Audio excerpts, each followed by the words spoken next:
जय जगन्नाथ। रथ यात्रा एक प्रमुख हिंदू त्यौहार है। यह त्यौहार भगवान जगन्नाथ, उनके बड़े भाई भगवान बलभद्र और उनकी छोटी बहन देवी सुभद्रा की यात्रा का प्रसंग मनाया है। यह यात्रा उड़ीसा के पुरी में उनके घरेलू मंदिर से लगभग 3 किलोमीटर दूर गुंडीचा में उनकी मौसी के मंदिर तक की यात्रा का प्रतीक है। आषाढ़ माह के शुक्ल पक्ष की द्वितीया को रथ यात्रा शुरू होती है। रथों का निर्माण अक्षय तृतीया से शुरू होता है और इसमें नीम की पवित्र लकड़ी का उपयोग किया जाता है। भगवान जगन्नाथ, सुभद्रा और बलभद्र के लिए 3 अलग अलग रथ होते हैं जिन्हें भक्त रस्सियों से खींचते हैं। रथ यात्रा का महत्व। यह रथ यात्रा भक्ति, सेवा और आत्मसमर्पण का प्रतीक है। भगवान स्वयं अपने भक्तों के पास आते हैं, जो दर्शाता है कि ईश्वर तक पहुंचना कठिन नहीं, बस श्रद्धा होनी चाहिए। रथ खींचना एक पुण्य कार्य माना जाता है। कहा जाता है कि इसमें भाग लेने से जन्मों के पाप कट जाते हैं। रथ यात्रा की विधि होती है। पहली विधि, रथ यात्रा के दिन भगवान जगन्नाथ, बलभद्र और सुभद्रा की मूर्तियों को उनके मंदिर से निकालकर रथों में रखा जाता है।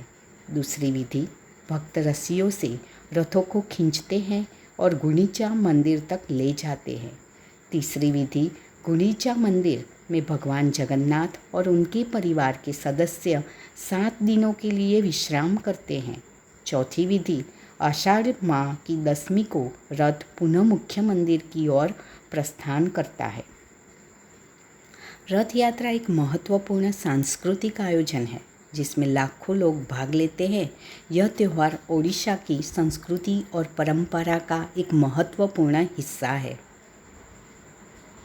भगवान के रथ में 4 घोड़े होते हैं, सुग्रीव, बलाक, मणिपुष्पक और श्वेत। यह 4 घोड़ों वाला रथ भगवान कृष्ण का है। उनके रथ पर गरुड़ का प्रतीक है। उनके रथ का नाम नंदीघोष है। भगवान कृष्ण ही भगवान जगन्नाथ हैं। भगवान बलभद्र शंकरषण का स्वरूप है। यह स्वरूप धर्म की स्थापना करने वाला है। इनके रथ पर हल का प्रतीक है। इनके रथ का नाम तालध्वज है, जो कृषि का संदेश देता है।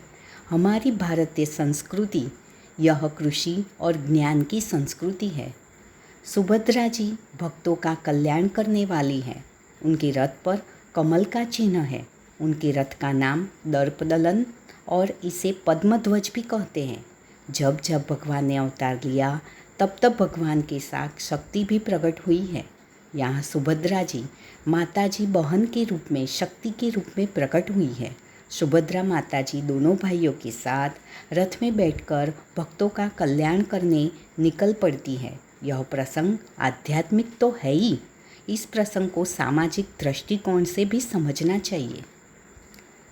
जब भगवान कृष्ण और बलराम जी अपनी बहन के साथ होते हैं तो यह बात समझ में आती है कि व्यक्ति का क्षेत्र कितना भी ऊंचा क्यों न हो, वह क्षेत्र ऐसा नहीं होना चाहिए जो उसे उसके परिवार से दूर ले जाए। यही बात हमें भगवान कृष्ण के जीवन से सीखनी है। उन्होंने बहुत से काम किए, उन्होंने धर्म की स्थापना की, लेकिन इतना सब करने के बावजूद भी वे कभी अपने परिवार से दूर नहीं हुए। चाहे हमारा क्षेत्र कोई भी हो, व्यक्ति को अपने परिवार को कुछ समय अवश्य देना चाहिए। पैसा जरूरी है, लेकिन वह जीवन नहीं है। जीवन का मतलब है साथ बैठना।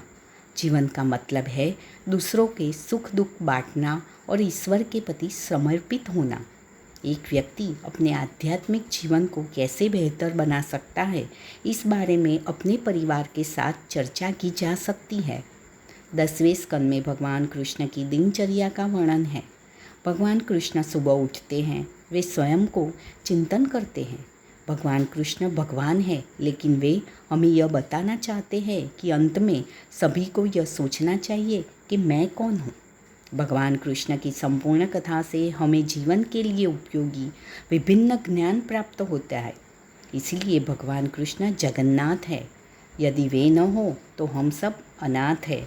भगवान जगन्नाथ अपने भाई बहनों के साथ साल में एक बार अपने भक्तों को दर्शन देने आते हैं। इसलिए हम भगवान जगन्नाथ की महिमा को समझते हुए अपने घर को मंदिर बनाए। परिवार के सदस्यों में प्रेम भाव रखें। कोई छोटा नहीं है, कोई बड़ा नहीं है, सब समान है। ऐसे भाव से जीवन जिए और भगवान के भक्त बने। आओ, कल रथ यात्रा है तो हम रथ यात्रा जगन्नाथ जी का दर्शन करें। जय जगन्नाथ जी।